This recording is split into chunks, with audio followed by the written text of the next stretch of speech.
Hey, welcome back to the channel. Back out here for another day. It's a little gloomier than yesterday for sure. We'll see how long I'm out here today. I was out here all day yesterday. My daughters were worried about me. It's too cold. Like y'all already know cold. It's gonna be cold. It's gonna be gray. But they care, so that's nice. All right, so what I've been doing is getting this line figured out. That's pretty close. I need to come over just a little bit. When I was down there, I couldn't see. The flag was in my way. So I need to come over a little bit. So I'll move over some. Then go ahead and set up the next pulls for this footing. I want to make sure, pretty sure this is also a 36. Most of them are. We'll measure for both sides again like we've done on the other ones. I still got to put a board there to find our angle, come across there. And this will better help me figure out kind of what the overall picture is of what's going on with tying up to go that way. And I'll be able to take a measurement off of that point, and I should be able to find this point, which will then let me start getting on with it for this. And then this is a big radius also.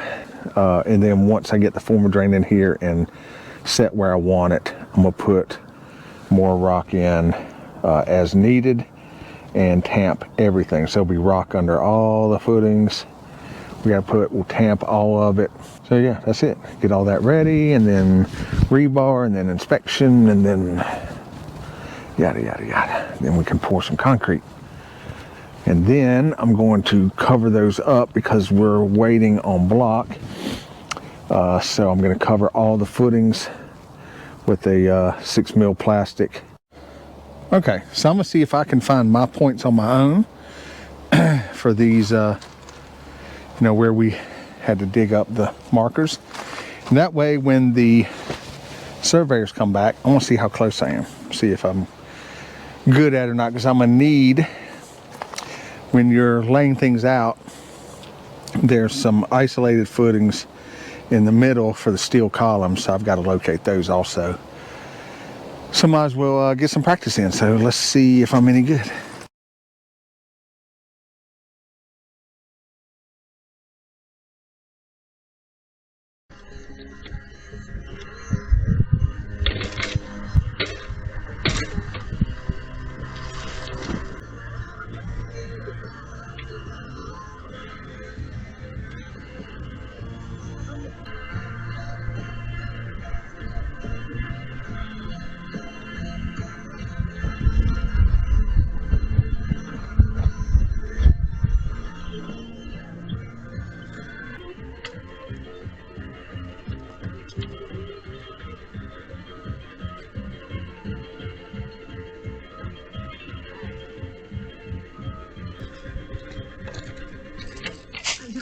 I'm 127 WRDU. How do you feel about New Year's resolutions?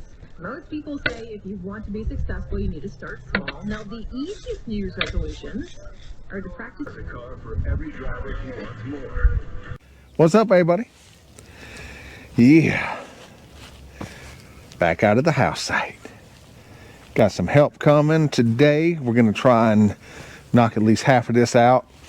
So I had them come back out to mark where Chris cut out for the step footings, and so all that's in place. So what I'm going to do is go ahead everywhere I've already done my lines. I'm going to come out with the former drain, cut the former drain, have all that coming out, and then when the guys get here, they can start putting stone under the former drain. So I'll get a little bit ahead of them, and then I'll just continue with my marks here and there and keep rolling. One of them's going to be cutting rebar. Let me show you that. All right, so that's the rebar that you saw stacked up over there. I had them bring it down yesterday. So see, that's number 5, fiberglass C. One person carry that around, see what they need to with it. So yeah, so we've got the chop saw we're going to bring out and set up next to it. And there's a certain method we have to go to make the most use of the material. I think off the top of my head, it's cut 2 feet 8 inches off of one stick, and then cut the rest of that stick into 20-inch pieces. And that's got to be done for like 20 pieces or something. I got to look back, but did all the ciphering and figuring and came up with the best way to not end up with a whole bunch of material that's just kind of laying around that can't be used. And yeah, so we got 200 sticks of 20 feet, so 4,000 feet. And we're going to use it all up with laying into the footings, our crossbars, and having the vertical bars that will be wet set. It gets a little different, so along the back where you have more pressure load because it's 9 feet in the ground, those vertical bars are going to be every foot. And as you come out, once you get under 4 feet, which we're going to have some backfill through here, but once you get under 4 feet, you go to every 2 feet. And then in between, you can do every 1.5 feet. So I got to decide how much it's worth it to me, you know, for these little pieces to kind of keep up with all that. I'll probably just do all 1 foot, and then just around here, I'll do every 2 feet. That's probably what I'll do. So it'll be a little bit extra in these areas, but extra's not bad, except for cost, but it's just not a terrible extra cost. We're not talking about thousands of dollars, so you want to err on the side of caution. Yeah, so let's get at it.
All right, Tater, tell them what great job I gave you. Yeah, cutting rebar. Cutting rebar. Hey, before anybody gets worried about Tater's health, we got a mask and you might ought to get some safety glasses.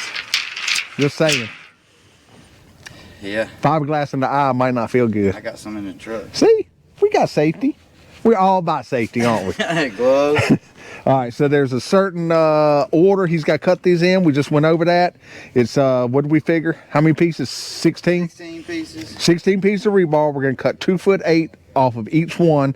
And then the rest of it, we're cutting into 20-inch pieces. Yep. And we'll have very little waste, which is what we want. Very little waste. Awesome. Yeah. All right, so I'm going to set up the time lapse for Tater. And I'm going back. Well, let me show you what the guys are doing. So Donnie and Jeff are over here. And I'm setting all the corners on the former drain, and they're making the cuts and filling in the gaps, you know, because once I set a corner, then you've got to come in and, you know, sometimes you've got too much and you cut a piece out, and then sometimes you're short, and, you know, because this is 2 full-length pieces, and then that one in the middle, so no matter what you do, you'd have to have a little connection. So we're doing in the middle. These are just laying on the ground within the area they're supposed to be. And then when we go back with the metal grade stakes, you know, every couple feet or so, that's when I'll make sure it's perfectly straight and we'll get our levels and everything. But making some progress today. Oh, look, me talking about people leaving trash out, and I left my own trash out, didn't I? I already brought the number 4 rock in here. This is the last little bit that kind of stays muddy. And that's it. So they'll keep it on. They're catching up with me quick. Hey, Buck, is this piece already been used? Bring it on in the cap. That's what I said, but it's that little short piece.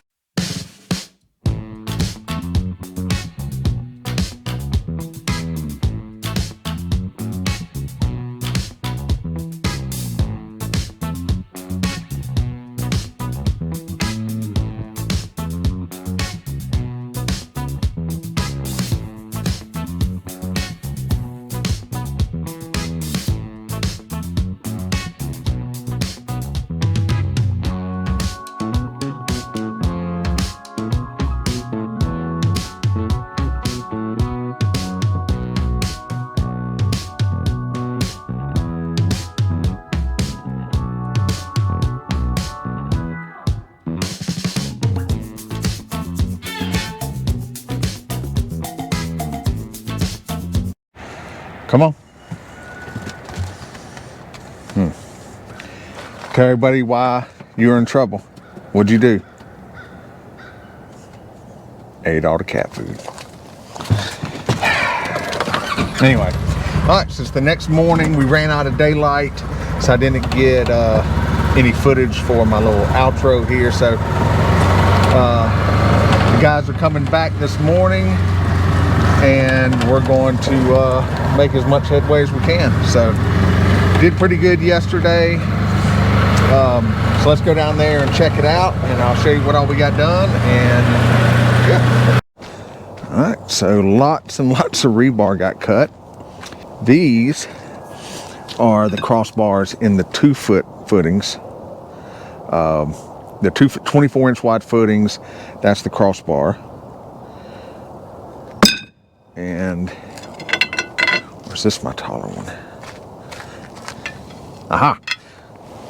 Yeah, this is the one that gets wet set. And then these are the ones that are the crossbars in the 36-inch wide footings. Yeah, so we made this little piece. We could have just formed this with plywood, but I got plenty planning on these and the isolated footings. The area that doesn't get concrete that's just left once you do the footing over, this is, you know, the hallway. So walking out the hallway, 24-inch footing, 24-inch footing. That's the changes, multiple changes with the architect and the engineer, so that all has to get back filled. So then we get into this quagmire over here of twists and turns. And this wall does not continue over here at the same, along the same line either. So this one kind of turns out, 36-inch wide footing, makes the 24-inch wide right there, turns and continues on, and then gets into that radius. So we're gonna pick a side to continue on. I think I'm gonna continue on this side. That way we can get all this right here figured out, come across, go into that radius, come over there. We won't do that connection yet because I still want to be able to bring the tractor through and put some more rock and stuff in here. We had them doing the wheelbarrows that you saw because it was just muddy and I wasn't going to bring the tractor in through here. So get over to there, and then over here we just got to do this radius and go across, tie into the garage. You saw that the surveyors came back out, did a pin, so let's see how I did. I knew that I was only working with 1 point. Triangulate, usually use 3 points. I was pretty close for just doing my calculations and not really having points to come off of, right? So, and then that one, I mean, I was right on it. So I feel pretty good about that. But of course I was gonna have them pin it, so that we made sure. Now the pins here, you see the ones in there? On the drawings of the architect nor the engineer showed, on the footing plan, showed the foundation plan, showed the corners of the garage. All of these, they showed the corners of the house, which is why we've been doing our measurements for the footings. On here, they showed the corner of the actual footing. So that's why it's relatively close to where Chris dug out. Not to throw you off thinking that we're messed up there, but so that's right. Actually, you know, you learn a little bit every time, and that's why I like doing some of my own stuff too. Usually I just let crews do it on the houses we build, but I want to kind of get out here. The crews did come by. I didn't film it, but and you guys have seen it before, the mason that did the various projects up at the front and everything, and he's done and he did the footings for the addition of the farmhouse, and he's doing some other projects for us. So they did come out. They will be on site when we do the pour. They'll come out. He's going to check everything I did, and then we're going to do the pour together. So you'll see that. And there was something I was going to bring up, but anyway. So yeah, still lots to do. Appreciate you watching, and we'll catch you in the next one.